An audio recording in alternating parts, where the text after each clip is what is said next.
Good morning everyone. तो आज हम लोग रियल एनालिसिस का टॉपिक स्टार्ट कर रहे हैं, सीक्वेंस ऑफ रियल नंबर्स। तो सबसे पहले हम लोग देखेंगे सीक्वेंस होता क्या है। सीक्वेंस एक फंक्शन है जो नेचुरल नंबर से रियल नंबर में जाता है।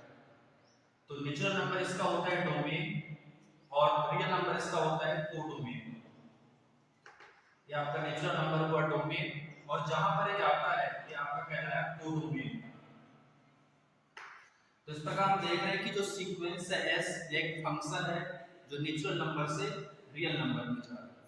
नेचुरल नंबर हमारे जो एलिमेंट होते हैं 1 2 3 4 एंड सो ऑन।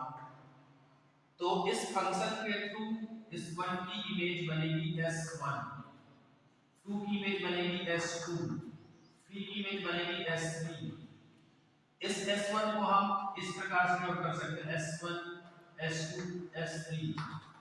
तो यहाँ पर जो इमेजेस बन रही हैं इन इमेजेस का जो कलेक्शन है S1 S2 S3, यही आपका पूरा कहलाता है एक सीक्वेंस। सीक्वेंस को हम लोग ऐसे डिनोट करते हैं Sn n equal 1 to infinite और इस प्रकार से डिनोट करते हैं। फॉर एग्जांपल Sn कोई सीक्वेंस है जो n इक्वल 1 टू इनफाइनाइट, तो इसकी जो टर्म है इस प्रकार से आएगा 1 2 3 एंड सो ऑन। इस प्रकार एक दूसरी सीक्वेंस हमारे पास -1 की पावर n। तो यदि हम यहाँ पर n की वैल्यू 1 रखेंगे तो -1 की पावर -1, पावर 2 रखेंगे तो +1, 3 पे -1 1। तो इस प्रकार से यह भी एक सीक्वेंस है। यहाँ पर हम देखते हैं कि सीक्वेंस n की वैल्यू 1 रखेंगे तो 1 1/2, आगे और बढ़ेंगे 1/10 1/1000। इस प्रकार से आगे ये सीक्वेंस बढ़ती जाती है। तो हम देखते हैं कि इस प्रकार से और भी हमारे पास कई एग्जांपल है सीक्वेंस के। जैसे कि -n को लेते हैं तो इसके जो टर्म है वो क्या आएंगे -1 -2 एंड सो ऑन। तो ये सब सीक्वेंस के एग्जांपल है। सीक्वेंस में हम हमेशा इनफाइनाइट टर्म्स को लिखते हैं। ऐसा नहीं कि इसमें -1 +1 आ रहा है तो हम केवल 2 को ही लिखते हैं। तो हमें सीक्वेंस जब भी बताना है तो हम इनफाइनाइट टर्म्स को लिखते हैं, right. Now limit of a sequence. तो लिमिट ऑफ अ सीक्वेंस क्या, जैसे कोई भी हमारे पास सीक्वेंस है Sn, तो हम क्या करते हैं, जैसे इस सीक्वेंस में बहुत सारे टर्म है S1 S2 S3 S4, तो हम क्या करते हैं n को बढ़ाते जाते हैं। मींस सीक्वेंस में हम n की वैल्यू बढ़ाते हैं, मींस टर्म्स हम आगे बढ़ते जाते हैं। तो हम देखते हैं कि हमारा सीक्वेंस किस ओर जा रहा है। जब हम सीक्वेंस के nth टर्म को इनफाइनाइट की ओर लेके जाते हैं तो हम देखते हैं कि हमारा सीक्वेंस जिस नंबर की ओर जा रहा है, जिसकी ओर की ओर जा रहा है, कन्वर्स करता है, टेंड्स करता है, वह कहलाता है सीक्वेंस की लिमिट। जैसे फॉर एग्जांपल इस सीक्वेंस में हम देखते हैं कि 1 2 3 ये किस ओर जा रहा है, हमारी सीक्वेंस इनफाइनाइट की ओर। जैसे जैसे हम n को बड़ा करेंगे ये सीक्वेंस इनफाइनाइट की ओर जाएगी।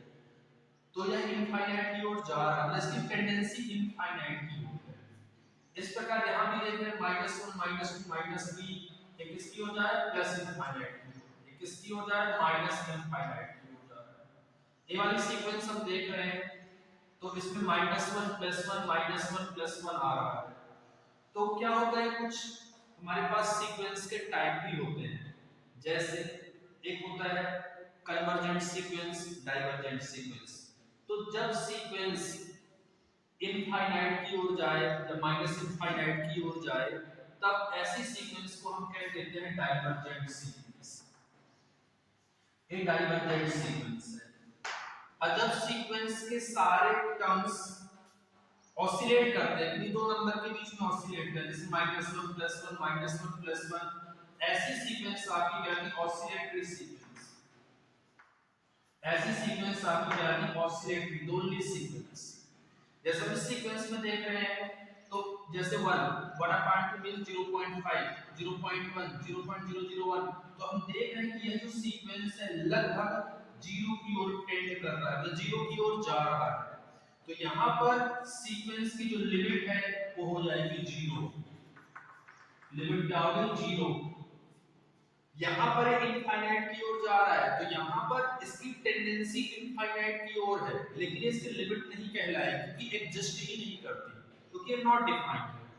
नॉट डिफाइंड एग्जिस्ट में नहीं रहता, इसलिए ये दोनों सीक्वेंस क्या कहलाएंगे, एक तो डाइवर्जेंट कहलाएगी, दूसरी oscillatory.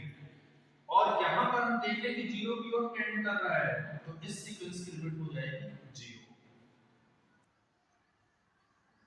Now limit of a sequence अभी जो हमने समझा था, उसके अलावा इसकी स्टैंडर्ड डेफिनेशन है कि यदि कोई सीक्वेंस Sn हम बोलते हैं कि यह L की ओर कन्वर्ज करता है या L इसकी लिमिट है, तो इसमें होता क्या है, if for every epsilon there exist, हमें एक नंबर m मिलता है जो कैसा होता है, पॉजिटिव इंटीजर होता है, और यह इस प्रकार से मिलता है कि सीक्वेंस का कोई भी आप टर्म लेंगे Sn, उसका इस L से जो डिफरेंस है हमेशा एप्सिलॉन से छोटा होगा, और जो n है वो ग्रेटर इक्वल m होगा। इसका मतलब ये है कि यदि इस सीक्वेंस की लिमिट L है, तो सीक्वेंस के जो सारे पद हैं उसका उस L से जो डिफरेंस है वो एप्सिलॉन से छोटा होगा, और यहाँ पर जो हम n लेंगे वह m से बड़ा या बराबर होगा, और जो m है वो कोई भी पॉजिटिव इंटीजर होगा, और ये जो m है वो एप्सिलॉन पर डिपेंड करता है, और एप्सिलॉन क्या है,